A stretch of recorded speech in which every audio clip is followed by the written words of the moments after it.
Hello friends, स्वागत है आपका एमके क्लासेस में। आज हम लोग करने वाले हैं क्वेश्चन नंबर 15।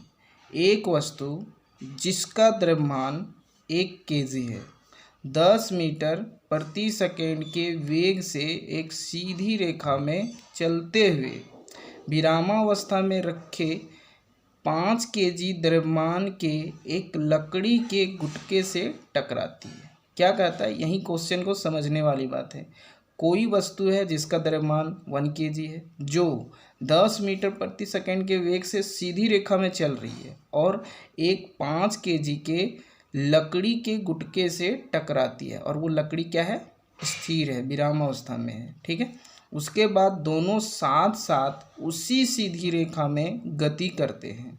ठीक है। और वो फिर एक साथ गति करने लगते हैं जिस दिशा में हमारा एक वस्तु गतिशील है। ठीक है। संघट के पहले, संघट यहाँ पे क्या है, मतलब टक्कर के पहले, मतलब टकराते हैं तो उसके पहले तथा टकराने के बाद, जब वाजिब ये बात है, क्लियर है कि वस्तु जब टकराएगा तो उसके पहले कुछ संवेग होगा और उसके बाद कुछ संवेग होगा। ठीक है, मोमेंटम। बाद में कुल संवेगों की गणना करें। आपस में जुड़े, जब एक समय ऐसा भी आएगा जब वो वस्तु एक दूसरे से टकराएगा, उस समय उसका कुछ एक अलग वेग होगा, वह वेग हमें ज्ञात करना है। आपस में जुड़े हुए संयोजन के वेग की भी गणना करना है। ठीक है। तो हम मान लेंगे जिस समय वस्तु टकराएगा उस समय वो उसका वेग जो होगा वो क्या होगा, v2 मीटर पर सेकेंड मान लेते हैं, कुछ भी मान सकते हैं, वेरिएबल टर्म कुछ भी। तो आइए देखते हैं इसका सॉल्यूशन।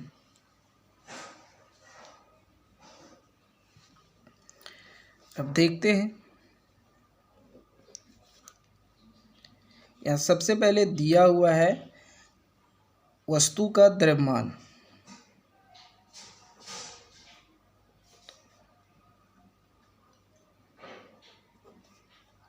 m1 इक्वल टू दिया हुआ है 1 kg। ठीक है। और ये किस वेग से गतिशील है, तो इसका वेग भी दिया हुआ है, तो इसको मानेंगे प्रारंभिक वेग। तो u1 मान लेते हैं 10 मीटर प्रति सेकेंड। ठीक है। अब लकड़ी के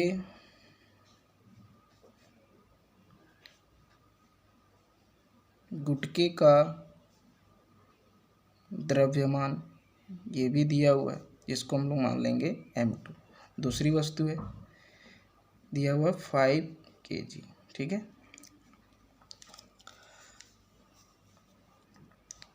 और ये विरामावस्था में है, तो इसका अंतिम वेग जो होगा वो क्या होगा, u2 जो होगा वो 0 होगा। तो हम यहाँ लिखेंगे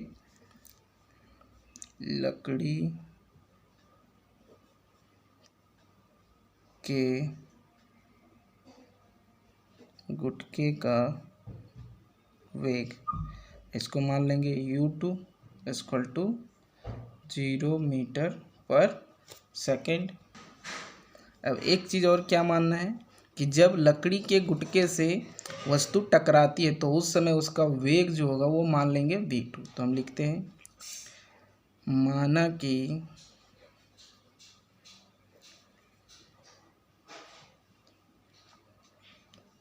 टक्कर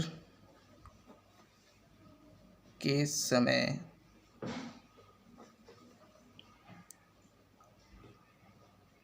दोनों वस्तुओं का वेग v2 मीटर पर सेकेंड है। ये जब दोनों एक साथ टकराएंगे उस समय इसका वेग है। ठीक है। अब देखते हैं, निकालते हैं अलग अलग संवेग। तो टक्कर के पहले कुल संवेग, इसको मान लेते हैं p1। ठीक है। तो p1 इक्वल टू क्या होगा, m1 u1 plus m2 u2। अब m1 हमारा दिया हुआ 1 kg u1 दिया हुआ है 10 metre per second plus m2 दिया हुआ है 5 kg और u2 दिया हुआ है हमारा 0 मीटर पर सेकेंड। अब यहाँ देखते हैं 1 इंटू 10 करेंगे तो यहाँ आएगा 10 प्लस यूनिट को भी नहीं लिखते, 5 इंटू 0 करेंगे तो ये आएगा 0। ठीक है, अब ये 0 प्लस 10, 10 प्लस 0 हो जाएगा 10। अब मोमेंटम का संवेग का जो यूनिट होता है वो क्या होता है, केजी मीटर पर सेकेंड। इसलिए हम कह सकते हैं P1 equal to 10 kg metre per second. अब उसी तरह से हम लोग निकालेंगे टक्कर के बाद जो संवेग होगा। तो देखते हैं, अब लिखेंगे टक्कर के बाद कुल संवेग, मोमेंटम आफ्टर कॉलिजन, इसको मान लेते हैं P2। तो P2 जो होगा वो क्या होगा, अब मोमेंटम, यहाँ एक चीज़ ध्यान देने वाली बात है, तो यहाँ होगा m1, वस्तु तो वही है लेकिन जब वो टकराता है उस समय हम उसका वेग जो माने हुए हैं वो दोनों वस्तुओं का एक साथ क्या माने हुए v2, तो m1 इंटू v2 होगा प्लस m2, दूसरा वस्तु उसका तो वेट अलग होगा लेकिन उसका भी वेग क्या होगा v2।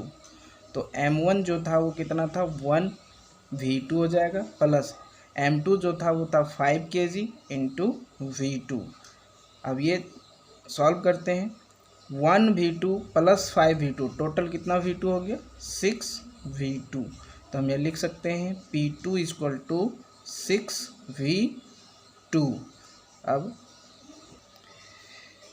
अब क्या करेंगे, according to law of conservation of momentum, यानी कि संवेग संरक्षण के नियम के अनुसार। संवेग संरक्षण का नियम पहले भी बता चुके हैं हम, क्या कहता है कि टक्कर से पहले और टक्कर के बाद दोनों वस्तुओं का कुल संवेग जो होता है वो संरक्षित रहता है, यानी कि हम कह सकते हैं कि इक्वल होता है। तो मैं लिखेंगे टक्कर के पहले क्या था, संवेग माने थे P1 इक्वल टू क्या हो जाएगा P2। तो P1 हमारा कितना आ गया था 10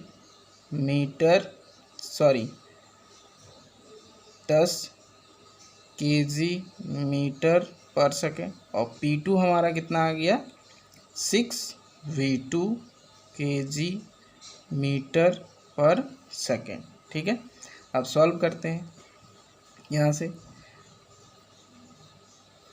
ये और ये कैंसिल हो जाएगा, इससे मतलब नहीं है, यानी हम लिख सकते हैं 10 equal to 6 v2, therefore v2 equal to 10 divided by 6 equal to हो जाएगा 2 से कटेगा 5 बार में और ये 3 बार में, तो 5/3 v2 इक्वल टू 5/3 और 5 को 3 से डिवाइड करेंगे तो इसका आंसर आएगा 1.67।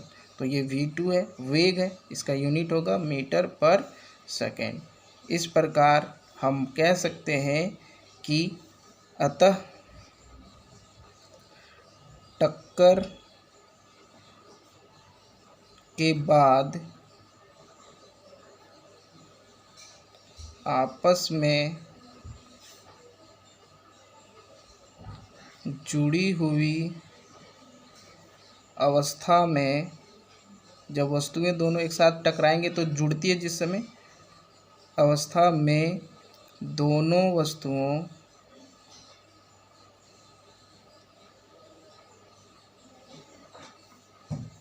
का वेग बराबर 1.67 मीटर पर सेकेंड।